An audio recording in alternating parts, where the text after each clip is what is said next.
Και πάμε τώρα να κάνουμε μία επανάληψη μαζί στα πιο σημαντικά για το τεστ που θα γράψουμε στα μαθηματικά. Ξεκινάμε με τους αριθμούς στόχους. Ο στόχος μου σε αυτή την περίπτωση είναι ο αριθμός 24.000. Και έχω προσθέσεις, αφαιρέσεις, πολλαπλασιασμούς για να μπορέσω να φτάσω σε αυτό το στόχο. Τι βλέπω? Όποτε έχω πρόσθεση, για να βρω το κενό, κάνω αφαίρεση. Σκεφτείτε το πολύ απλά. Αν είχα εδώ το 10 και εδώ είχα το 6, θα έλεγα 6 και πόσο μου κάνει 10. Ο πιο γρήγορος τρόπος για να το βρω είναι να πω τι? Να πω 10 μείον 6 ίσον 4 ή να το βρω και με το μυαλό μου και να πω έχω 6, θα μετρήσω μέχρι το 10 με τα χέρια μου, με τα δάχτυλά μου και θα βρω ότι είναι ακόμα 4, δηλαδή 6, 7, 8, 9, 10. Έτσι και εδώ έχω το 17, για να φτάσω 24 θα πω ναι, 17, 18, 19, 20, 21, 22, 23, 24. Πόσα δάχτυλα έχω μπροστά μου τώρα που μέτρησα? Έχω 7 δάχτυλα, άρα για να φτάσω στο 24 θέλω το 7. Εντάξει, αυτός είναι ο πολύ γρήγορος τρόπος. Για να είμαστε σίγουροι ότι δεν κάνουμε λάθος, γιατί μπορεί να έχουμε εδώ πιο δύσκολους αριθμούς, θα σκέφτομαι ότι κάνω πάντοτε αφαίρεση. Βλέπω πρόσθεση, κάνω αφαίρεση για να βρω τον αριθμό που λείπει για το στόχο μου. Οπότε τι λέω? Λέω 24.000, ok. Μείον 17.000, 0, 0, 0, 4 μείον 7 δεν γίνεται, 14 μείον 7, 7, δίνω πίσω το 1 που πήρα, 1 και 1, 2, 2 μείον 2 ίσον 0, άρα 7.000. Ωραία. Το ίδιο θα κάνω και στις επόμενες προσθέσεις που έχω. 12.500 συν κάτι 24.000. Έχω συν, θα κάνω πλην για να το βρω αυτό που λείπει. Πάμε λοιπόν. Ο μεγάλος αριθμός θα αφαιρέσει τον μικρό αριθμό φυσικά. Δεν μπορώ να πω το αντίθετο, 12.500 μείον 24 δεν θα μου βγει ποτέ. Λοιπόν, έχουμε λοιπόν και λέμε 24.000 μείον 12.500 0, 0. 0 βγάζω 5 δεν γίνεται, το κάνω 10, βγάζω 5, 5, δίνω πίσω εδώ αυτό που πήρα, 2 και 1 δηλαδή είναι αυτό, 2 και 1, 3, 4 λοιπόν μείον 3 ίσον 1, 2 μείον 1, 1, τι βρήκα, 1, 2, 3 τελίτσα, πάντα δεν το ξεχνάω, τι βρήκα, 11.500, όμορφα. Πάμε παρακάτω, έχω και εδώ προσθέσεις και εδώ θα κάνω αφαίρεση αμέσως, δεν κολλάω επειδή βλέπω 2 συν και 3 να έβλεπα και 4 να έβλεπα. Δεν κολλάω καθόλου. Εγώ θα κάνω πάλι μία αφαίρεση. Ο μεγάλος αριθμός θα αφαιρέσει τον μικρό αριθμό. Πάμε λοιπόν. 24 βγάζω 6. 24.000 μείον 6.000. 0, 0, 0, 4 βγάζω 6 δεν γίνεται, 14 βγάζω 6, 8, επιστρέφουμε το 1, 2 μείον 1, 1, 2, 3, τελίτσα. Και τι βρήκαμε? Βρήκαμε ότι είναι 18.000. Αυτό τώρα εγώ το 18.000 αφού μου έχει 2 κενά, μπορώ να πάω να το σπάσω όπως θέλω. Μπορώ να πω 10 και 8, ίσον 18, 10.000 και 8.000. Μπορώ να πω 9.000 και 9.000. Μπορώ να πω 12.000 και 6.000. Μπορώ να πω ό,τι θέλω. Εγώ θα πω 10.000 και 8.000. 18 ίσον 10 και 8. 10.000 συν 8.000. Έτσι. Αυτό λοιπόν μπορούμε να κάνουμε στις περιπτώσεις που έχουμε πρόσθεση. Πάμε να δούμε στην περίπτωση που έχουμε αφαίρεση. Έχουμε αφαίρεση. Φανταστείτε τώρα εδώ ότι είναι ας πούμε το 10, λέμε εμείς τώρα, και εδώ έχω το 12. 10 μείον τι? 12 μείον τι μου βγάζει 10? Σας τις λέω αυτές τις σκέψεις για να μπορείτε να βρίσκετε πολύ εύκολα τις απαντήσεις όταν βλέπετε πολύ μεγάλους αριθμούς. Θα φαντάζεστε πιο μικρούς αριθμούς, πιο απλούς. Θα πεις λοιπόν, αν εδώ είχα το 12, όχι, αν εδώ είχα το 10, συγγνώμη, και εδώ είχα το 12. 12 μείον τι μου κάνει 10. Προφανώς 12 μείον 2. Αλλά πώς θα το βρω αυτό? Θα κάνω πάλι αφαίρεση, αλλά αυτή τη φορά θα δω ποιος είναι ο μεγάλος αριθμός. Και την προηγούμενη φορά το είδα, αλλά δεν είναι ο μεγάλος αριθμός αυτός, αυτό θέλω να πω, είναι αυτός. Ο μεγάλος αριθμός θα αφαιρέσει τον μικρό αριθμό. Άρα ο μεγάλος μου αριθμός ποιος είναι? Πάλι αφαίρεση δηλαδή θα κάνω. 26.800, ο μεγάλος μου αριθμός, θα βγάλει τον πιο μικρό αριθμό.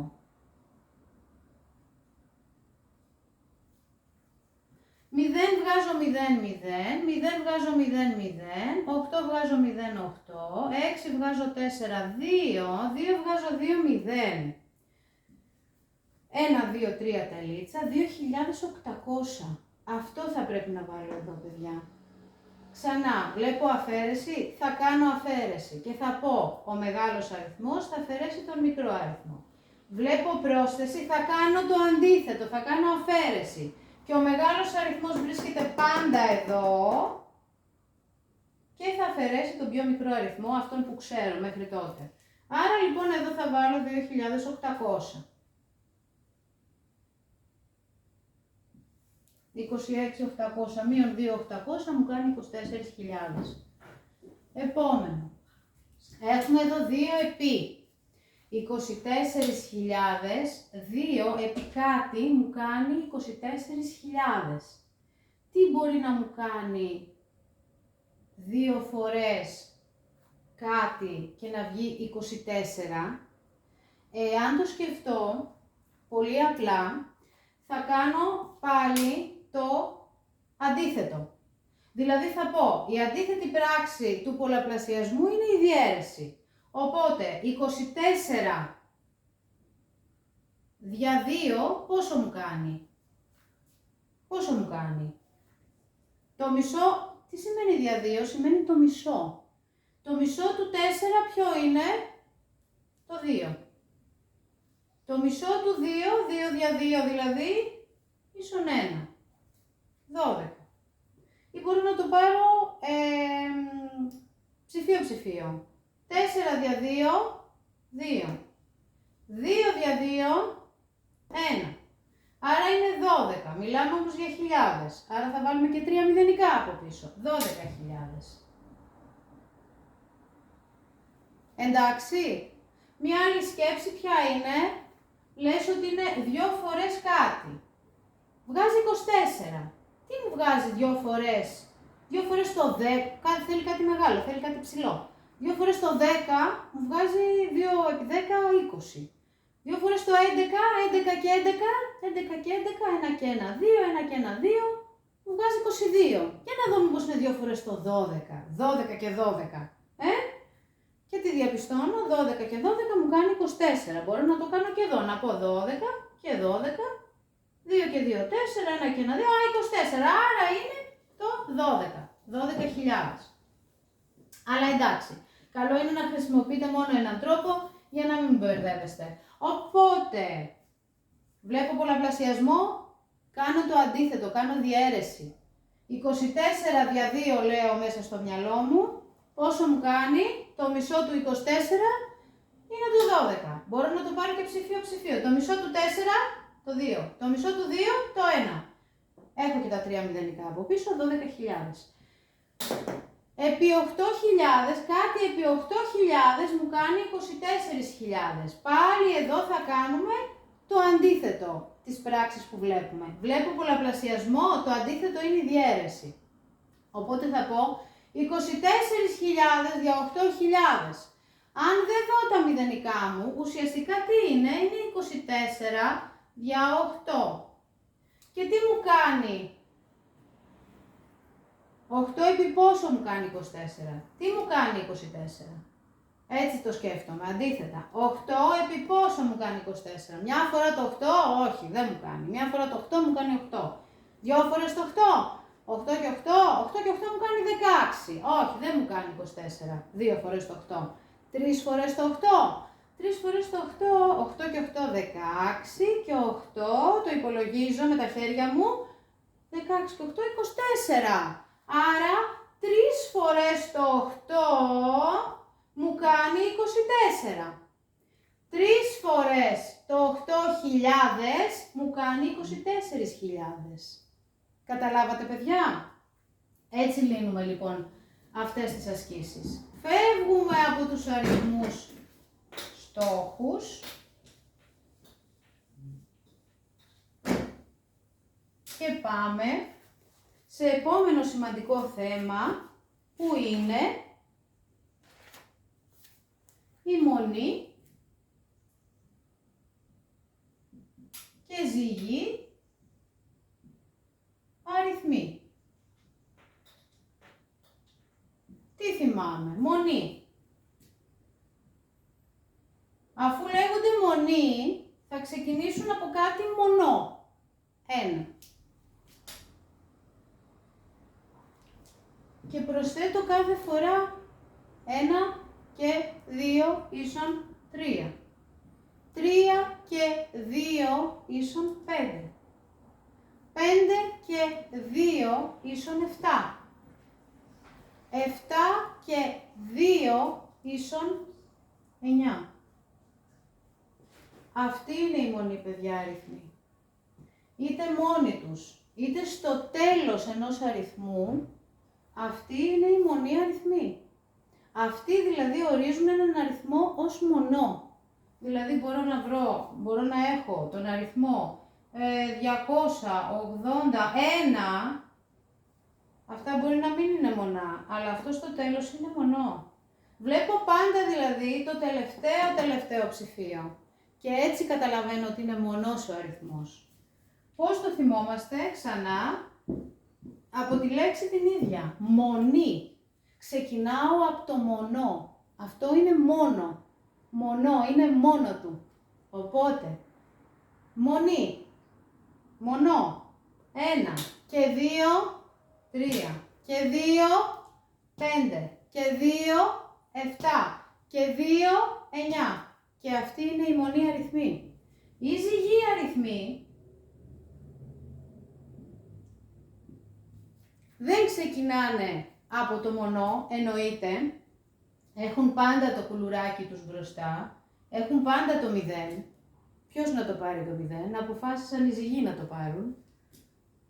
Δεν το ήθελαν το 0 η μονή. Είναι και λίγο στεναχωρημένο γιατί δεν το θέλουν οι μονή. Και το θέλουν μόνο οι ζυγοί. Οπότε από εδώ και μπρος είναι ζυγός. Το 0 είναι ζυγός αριθμός. Και ό,τι τελειώνει σε 0 είναι ζυγός. Το 10, το 20, το 30, το 1000, το 2000, το 2500, ό,τι έχει στο τέλος 0 είναι ζυγός. Πάμε και 2, πάντα λέμε και 2. Ξεκινάω από το κουλουράκι λοιπόν το στεναχωρημένο, το 0, και 2, 2, 0 και 2, 2. Και 2, 4. Και 2, 6. Και 2, 8.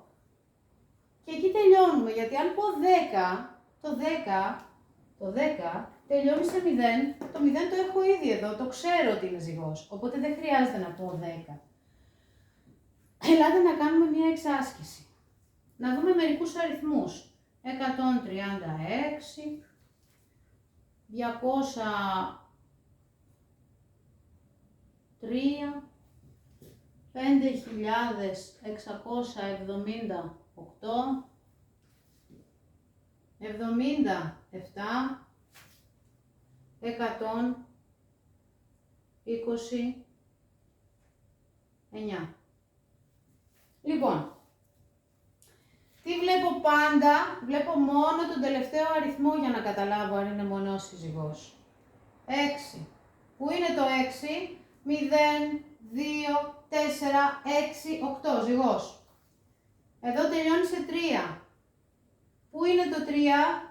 1 και 2, 3 και 2, 5 και 2, 7 και 2, 9. 1, 3, 5, 7, 9. Ζυγός, μονός. Εδώ τελειώνει σε 8. 0, 2, 4, 6, 8. Ζυγός. Εδώ τελειώνει σε 7. 1, 3, 5, 7, 9, 7. Μονός. Και εδώ τελειώνει σε 9. Εδώ είναι το 9, μονός. Για να είστε απόλυτα σίγουροι όταν έχετε μια τέτοια άσκηση όπου θα πρέπει να βρείτε τους ζυγούς αριθμούς, τα ζυγά ψηφία, τους ζυγούς αριθμούς κτλ. Είναι καλό να γράψετε τους μονούς ζυγούς. Ότι από το μονό ξεκινάω από το 1 και στο ζυγό με το μηδενικό, το λίγο έτσι λυπημένο, γιατί δεν το ήθελαν οι μονοί. Οπότε πάντα λέω και 2 και 2 και 2 για να το βρω. 1, 3, 5, 7, 9 μονή. 0, 2, 4, 6, 8 ζυγή. Το έχετε αυτό μπροστά σας. Το έχετε μπροστά σας πριν από την άσκηση, πριν κάνετε την άσκηση και σας οδηγεί, ανάλογα. Εντάξει, σβήνω να πάμε παρακάτω. Κάνουμε μεγάλη επανάληψη σήμερα.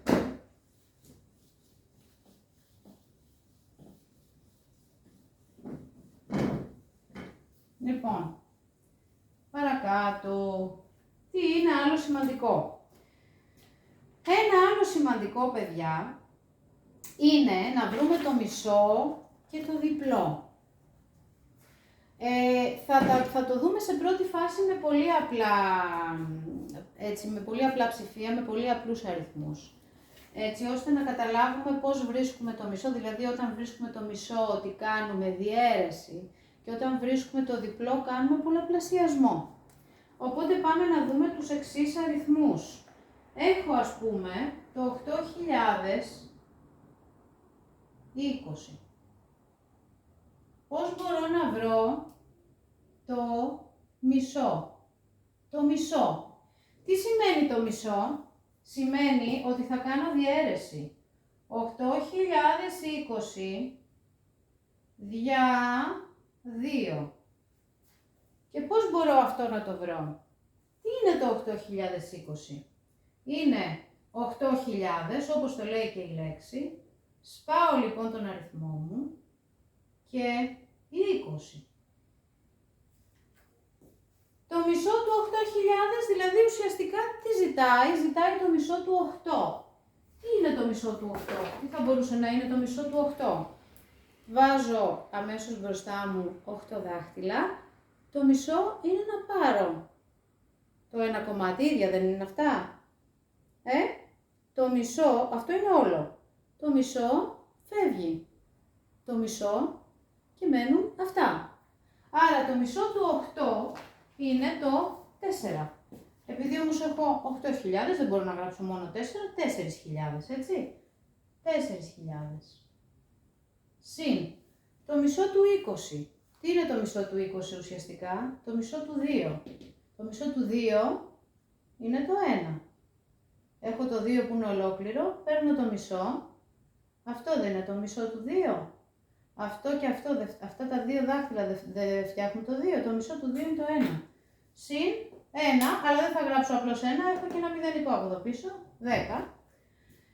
Άρα 4.000 και 10 ίσον 4.010. 1, 2, 3 τελίτσα. 4.010. Άρα το βρήκα το μισό. Είναι 4.010. Καταλάβατε? Πάμε να δούμε έναν άλλον αριθμό. Μπορούμε να δούμε τον αριθμό τώρα, έναν πιο έτσι πολύπλοκο αριθμό, με περισσότερα ψηφία. Και πάλι όμως θα δούμε ότι μπορούμε όλα να τα βρούμε εύκολα. Έχω τον αριθμό 1980, όχι 80, 88. Έτσι, θέλουμε να βρούμε το μισό. Το μισό. Πώς θα το βρούμε το μισό? Τι είναι το 1988? Έχουμε πει ότι για να βρούμε το μισό είναι σαν να κάνουμε διαίρεση για 2. Δηλαδή το χωρίζουμε στα 2. Το παίρνω και το χωρίζω στα 2. Αν το χωρίσω στα 2, τι θα πάρω? Θα πάρω το μισό. Το μισό από εδώ και ένα άλλο μισό από εκεί. Πάμε λοιπόν. 1988. 1000. Να το 1000. Ολόκληρο το γράφω. Ακούω. 900. 900. Συν 88. Αυτό τι είναι 80. Και αυτό τι είναι 8 ακούω. 8. Μη μου μπερδευτείτε και μου γράψετε 1, 9, όχι, δεν είναι 1, 9, είναι 1000, το ακούω, 1988.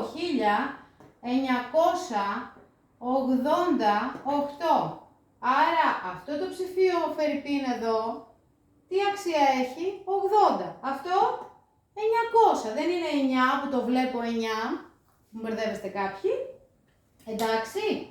Οπότε 1988. Πάμε να δούμε το μισό από αυτά. Το μισό του 1000 ποιο είναι, δηλαδή ουσιαστικά τι, το μισό του 10, το 5. Το μισό του 10 είναι το 5 και άλλα δύο μηδενικά από πίσω, 500. Συν το μισό του 900, δηλαδή σαν να λέμε τι, σαν να λέμε το μισό του 90. Ποιο είναι το μισό του 90? Δεν είναι ούτε το 40, γιατί 40 και 40 μου κάνει 80. Δεν είναι ούτε το 50, γιατί το 50 και 50 μου κάνει 100. Άρα είναι κάτι στη μέση. Ή αλλιώς μπορούμε να πούμε ότι το 90 τι είναι? Είναι 80 και 10. Το μισό του 80 ποιο είναι? Το μισό του 80 είναι το 40. Και το μισό του 5, του 10 συγγνώμη, είναι το 5. Ξανά, το μισό του 80 είναι το 40. Και το μισό του 10 είναι το 5. 40 και 5, 45. Έτσι θα το βρίσκετε. Για να μην αργείτε τόσο πολύ, όταν βλέπετε αριθμούς που δεν μπορείτε να πείτε ούτε ότι είναι ο προηγούμενος αριθμός, δηλαδή ούτε ότι είναι 30, ούτε ότι είναι 40 και βρίσκεται κάπου εκεί στη μέση, θα λέτε αυτό που βρίσκεται ακριβώς στη μέση. 45, 35, 35 και 35, 70. 45 και 45, 90. 25 και 25, 50. Έτσι. Οπότε, το μισό του 90 είναι το 45 και το μηδενικό από πίσω, γιατί το 90, το μισό του 90 βρήκα και έχω και ένα μηδενικό από πίσω. 450, παιδιά. Το μισό δηλαδή του 900 δεν είναι ούτε το 400 ούτε το 500. Είναι στη μέση. Τι είναι ανάμεσα στο 400 και στο 500? Το 450. Συν το μισό του 80, το μισό δηλαδή του 8. Το μισό του 8 είναι το 4. Και ένα μηδενικό από εκεί, 40. Και το μισό του 8 είναι το 4. Λοιπόν, πάμε τώρα όλα αυτά να τα προσθέσουμε. Πολύ εύκολα, δεν είναι κάτι. Λοιπόν, 500 και 450 ίσον 950. Συν 40 και 4, 44. 950 και 44 πόσο μου κάνει? 950 και 40, 990 και 4, 994.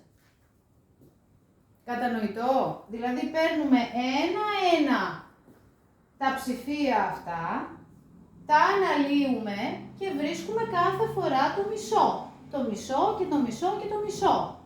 Και έτσι λοιπόν βρήκαμε 994. Για να κάνουμε και μία επαλήθευση. 994 και 994, 4 και 4, 8, 9 και 9, 18, 1 το κρατούμενο, 9 και 9, 18 και 1, 19. Να, βλέπετε, το επαληθεύσαμε κιόλας. Άρα το βρήκαμε. Έτσι βρήκαμε το μισό, ότι είναι 994. Ξαναλέω, το αναλύω, βρίσκω τα μισά και φυσικά τα προσθέτω. Όλα αυτά τα προσθέτω για να βρω τον αριθμό μου. Με την ίδια λογική μπορείτε να κάνετε και τα άλλα που θα σας ζητηθούν για να βρείτε το μισό. Αφού βρήκαμε λοιπόν το μισό, θα μας ζητηθεί για τους ίδιους αριθμούς να βρούμε και το διπλό. Το διπλάσιο δηλαδή. Ας πούμε λοιπόν ότι έχω τον αριθμό, θα ξαναβάλω τον ίδιο αριθμό, 8020. Ίσον το διπλό. Γιατί είναι το διπλό ουσιαστικά? Πώς μπορώ να το βρω το διπλό? Με δύο τρόπους. Είτε με πολλαπλασιασμό, επί 2 δηλαδή, διπλό το λέει η λέξη, 2. Είτε λοιπόν με πολλαπλασιασμό επί 2, είτε με πρόσθεση. Κάτι, δηλαδή ένας αριθμός, συν έναν άλλον αριθμό. Δηλαδή ο ίδιος αριθμός, έτσι, αυτός ο αριθμός πάλι με τον εαυτό του. Πάμε να δούμε πώς μπορούμε αυτό να το κάνουμε. Είτε θα πούμε λοιπόν για να βρούμε το διπλό 8020 επί 2, 2 επί 0, 0, 2 επί 2, 4, 2 επί 0, 0, 2 επί 8, 8 και 8, δηλαδή 16, 1, 2, 3 τελίτσα.